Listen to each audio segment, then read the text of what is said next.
The Lord be with you. And also with you. A reading from the Holy Gospel according to Matthew. Glory to you, Lord. When Jesus heard of the death of John the Baptist, he withdrew in a boat to a deserted place by himself. The crowds heard of this and followed him on foot from their towns. When he disembarked and saw the vast crowd, his heart was moved with pity for them, and he cured their sick. When it was evening, the disciples approached him and said, "This is a deserted place, and it is already late. Dismiss the crowds, so that they can go to the villages and buy food for themselves." Jesus said to them, "There is no need for them to go away. Give them food yourselves." But they said to him, 5 loaves and 2 fish are all we have." Then he said, "Bring them here to me." And he ordered the crowds to sit down on the grass. Taking the 5 loaves and the 2 fish, and looking up to heaven, he said the blessing, broke the loaves, and gave them to the disciples, who in turn gave them to the crowds. They all ate and were satisfied. And they picked up the fragments left over, 12 wicker baskets full. Those who ate were about 5,000 men, not counting women and children. The Gospel of the Lord. Praise to you, Lord Jesus Christ. Isn't it wonderful that today we count the women and the children? A little different than those days. Today's a summer Sunday. And so I'm going to ask Anthony. I'm going to ask him. Don't worry, you're not in trouble. I'm going to ask him. Lynn told... I didn't see Namari too. Hi, Namari. She's right here. She's right there. I thought she was maybe left behind. Okay, so you kids, here's the thing that Lynn told me. During the summer, kids always like the sermon to be A, long, or B, short. Don't look at your mother. What did you say? She said long. She said long, but she didn't mean it. I could see that. Somebody's prompting her back there. George. Okay, very good. Okay. Well, what are you all doing here anyway? Short. What are you doing here? You ever think of why you're even being here and doing here? You sometimes feel pretty good about yourselves that you've come here. Okay? And then, other people are kind of sawing logs in bed, and here you are. But the reality is that you're here because you've been invited. You've been invited, and you've decided to accept the invitation. But there are a couple things about this liturgy that you have to be careful about. First of all, the first thing we do is start doing this, right? We're sorry, we're sorry, we're sorry.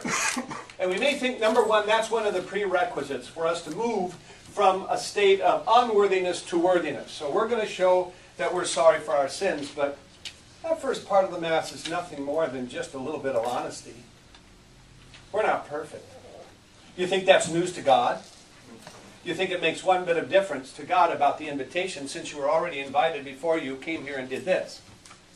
So we have to realize that we're here because we're invited, and not because we've done something good.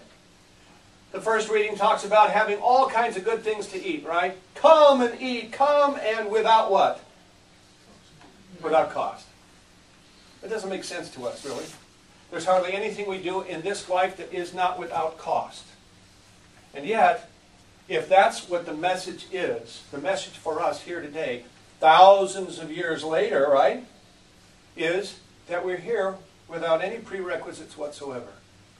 We've been invited here to be nourished in a banquet, and we don't have to do anything.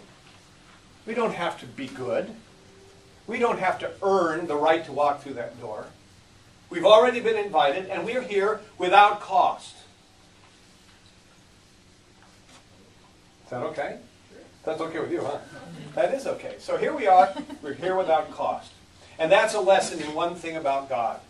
And that is, He's quite, or she's, quite a host. Right? In other words, this God is just passionate, not about us jumping through hoops, but this God is passionate about bringing us together and having a feast.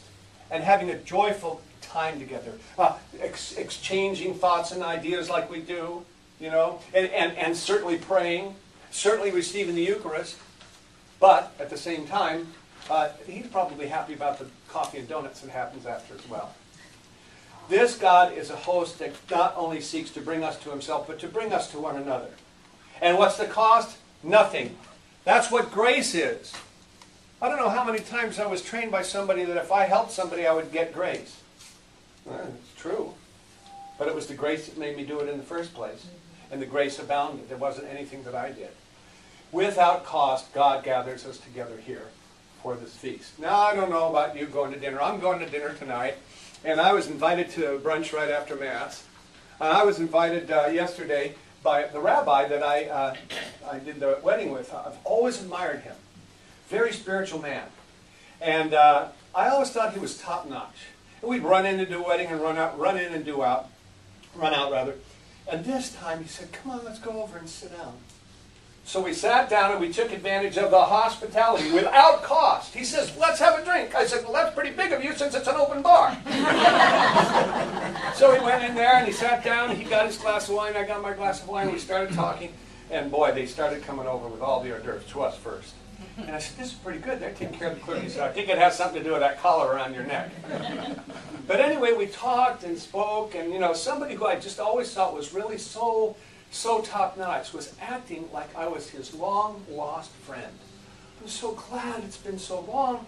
And he spoke of his youth and where he was raised. And I talked about our church. And he said, yeah, I know all about your church. I remember everything about your church. And I told him, oh, I said, you get along with Sister Rita just like that, you know. He was just somebody who was so well-read and all of the spiritual writers.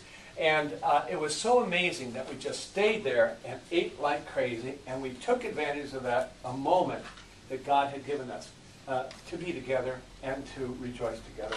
And big hug at the end, and we have to get together, and that's it. And I'm sure we will.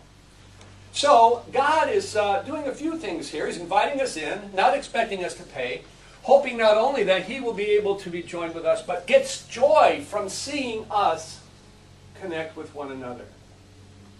And so, the gospel. It's interesting what Jesus does, and you'd say, well, there's no prerequisites. Well, there are a couple of prerequisites in our place. One of them is, don't be a hypocrite. Don't judge, right? That was one thing that drove Jesus crazy, right? You know, he didn't say, you hypocrites. No, he said, you hypocrites. He was furious at that. Okay, so we get that out of the way. Next thing, if you want to be forgiven, at that honest moment at the beginning, you have to forgive. So there are a couple of prerequisites before we can feel very completely at home here. But other than that, we take everything, and everything is for free. And that's why we're here, because we're here not to give, but to receive. When you put on a dinner, I used to know a lady, her name was Frankie Simior. She was at St. John Fisher Parish in another life. Oh yeah, I used to have a roof over my head, 3 squares a day. You know, what a life without a wife. Oh, and in any case, we would go to her house, and she had the talent of putting out a huge meal, but she'd stay with the guests the whole time, talking and that sort of thing. Now, I mean, sometimes it wasn't the most elaborate thing in the world, but she knew how to do casseroles, she knew how to do lasagna, she knew how to do all those things that she popped in the oven and she was with us. Today, we are here hearing the Word of God, and the presence of God is not only present in the Eucharist, it's present in the proclamation of the Word. Supposedly, even now while we're talking about the Word. And so, this God has that knack of spending time with us at the beginning of the liturgy, even though He's prepared a banquet for us that will bring us to everlasting life. So, what do we do when we go to a dinner sometimes? Well, you got to bring something, right? Bottle of wine, flowers, dessert. Why do we feel like doing that? Not because it's obligatory, but because the other thing that makes that idea of a banquet complete is gratitude. We're showing our gratitude. And so when we come to this meal, the only thing that we can do, realizing we're acceptable exactly as we are, is to be grateful for this loving God who places His arms around us, or her arms around us, and accepts us just exactly the way we are. And guess what happens then? What is that love of God for us? It's grace. And what does grace do? It transforms us. We don't have to work so hard at changing. We need to allow what happens in this banquet to change us. So if we really realize what we receive here, the only response could be gratitude. And when you feel gratitude, you already know the change has begun to happen in you. What do we call this? What did we get together here? I can't ever figure out some of the names of what we call it. What do we call it? We're here? Eucharist. Eucharist, I always say, well, thanks. It makes sense, doesn't it? Gratitude. Thanksgiving. Eucharist means thanksgiving. The one I could never figure was Mass. Where did that come from? Ita misa est? That means get out of here.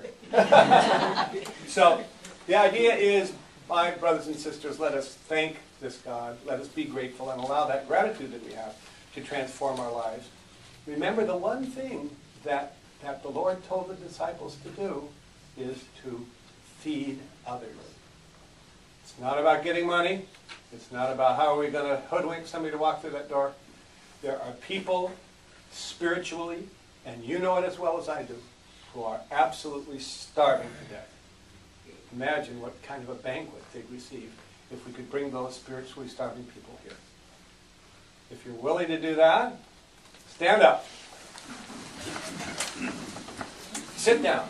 No. That's what they say. Yeah, that's what they say about us Catholics. And let us profess our faith. We believe